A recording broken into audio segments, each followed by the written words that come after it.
B&B that my mom booked. Wala siyang view. Siyempre, hindi mawawala yan, te. Yan ang view. And, kompleto siya. May ref, may dishwasher, tapos coffee, tapos yan. Meron siyang mga anik-anik na ganyan. Siyempre, oven. Kompleto siya. Ito kasi take out namin kahapon. Kagabi pala. Ang dami kasi in-order ni mama. So, yan ang aking magiging lunch. Guys, lang. So, may TV. Ito na yung kama. And, guys, gugamit ko. CR. And, syempre, may washing. Nice.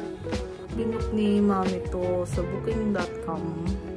Nasa 12K for 3 nights. Pwede na siya. Pwede siyang, ewan ko lang kung strict yung hari niya. Pwede siyang 3 person. Ayun. May pull out. Kinahin pa rin. Gusto. Mabigat. Yan.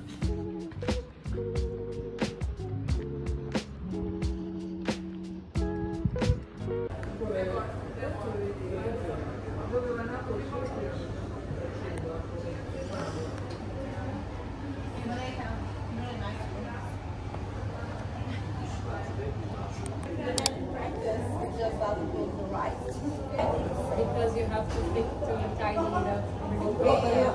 But really like details, and then also it needs to be really good.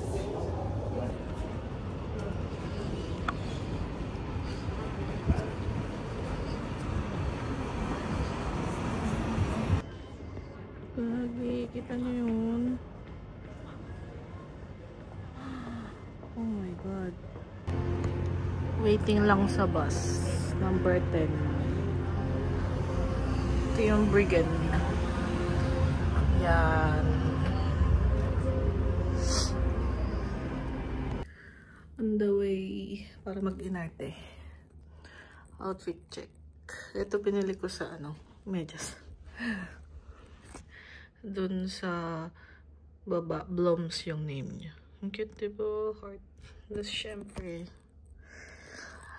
And dun din, buy one take one. Basta yung higaw na yan. Dress.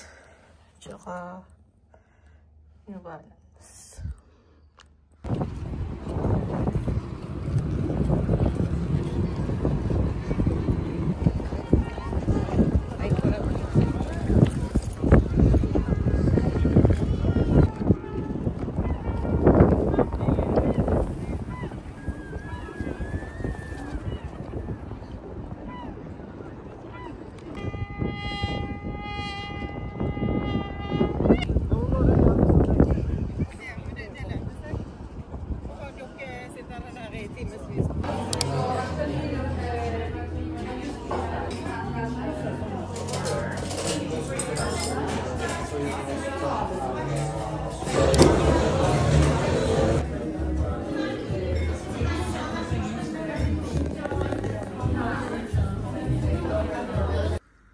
So, I'm trying out Dubai Chocolate Kinemberlo dito sa Norway. Ano siya? 70 kroner. Nasa 350 pesos something. Taste test. Maghahatin lang kami ni mami dito. Kasi titikman ko lang naman. Ganito siya. Nagaganyan-ganyan Kinemberlo.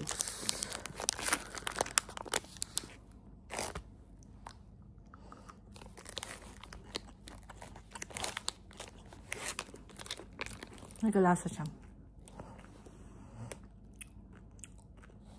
siya. Pero masarap naman siya. Hindi ito yung original na fix yung pangalan na eh. Ito is like lang. Dupe, gano'n. Sarap naman siya. Pwede na.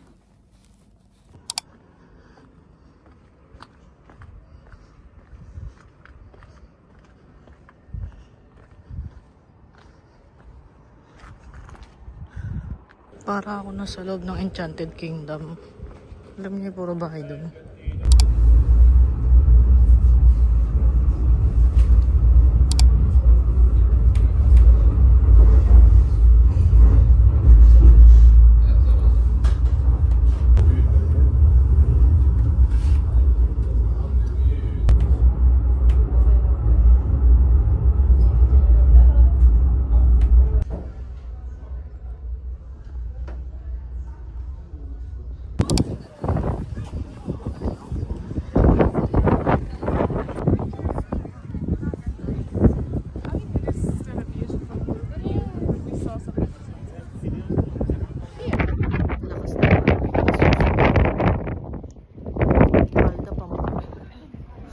Lamig.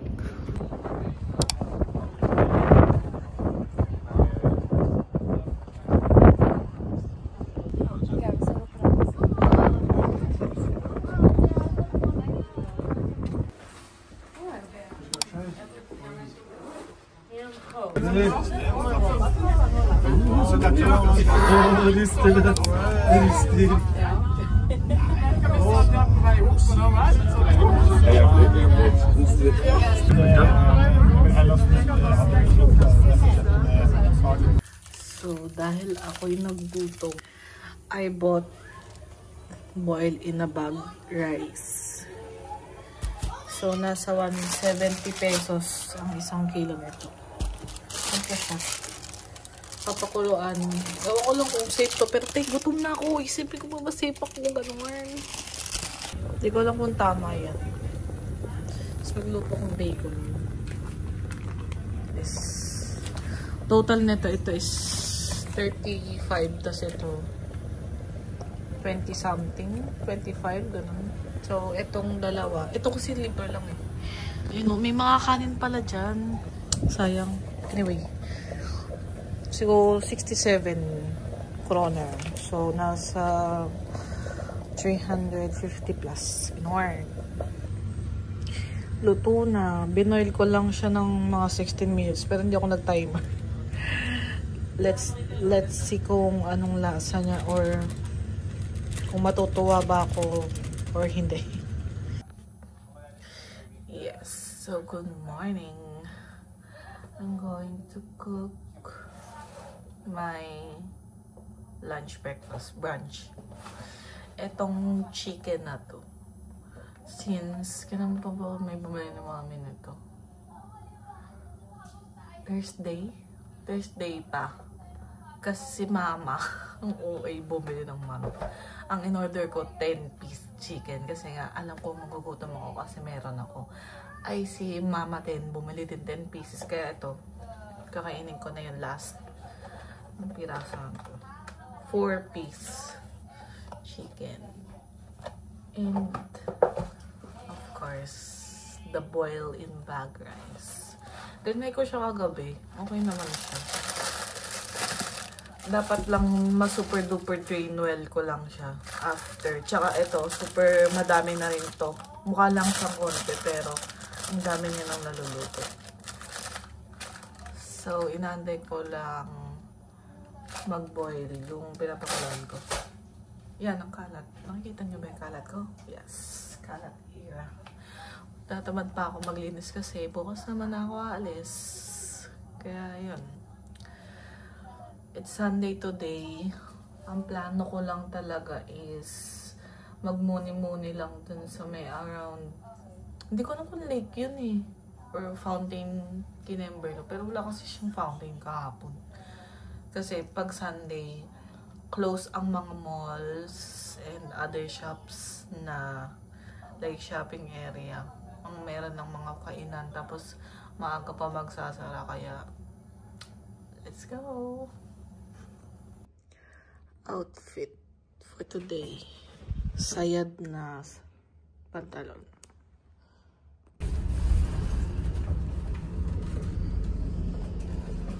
Neste holdeplass, Ladegårdsgaten.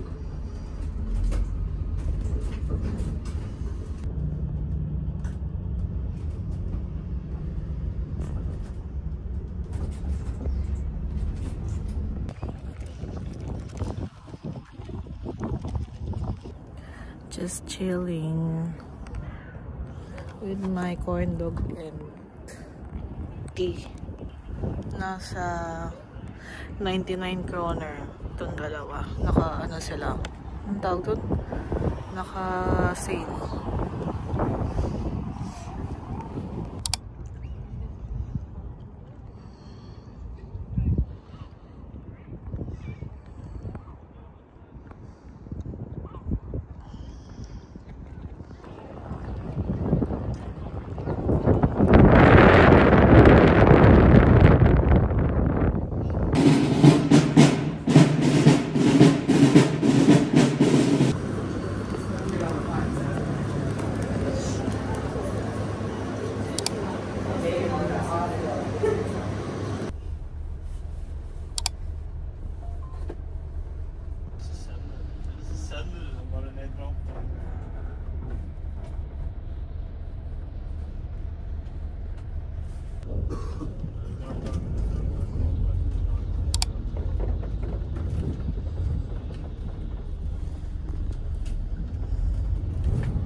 Dito yung tapunan ng basura nila. Yan, may metal. Ayun na pala. Ayun pa pala. Pure Makinemberlu. Ako kung ano yung mga yan.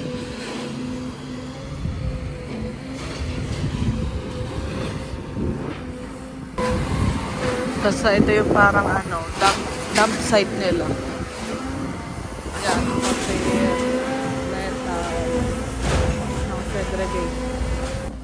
Ayun, sila. Nagtatapon. Sinesegregate nila lahat. Galing. Linis ng dump site area nila.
Aking ng paghihirap, ibibigay ko na sa iyo ang iyong monthly allowance. Kaya pambili mo ng tubig. Tubig. Yan, kaya na yan. Kinuha mo yung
Boarding na ako pero syempre magkakape muna tayo.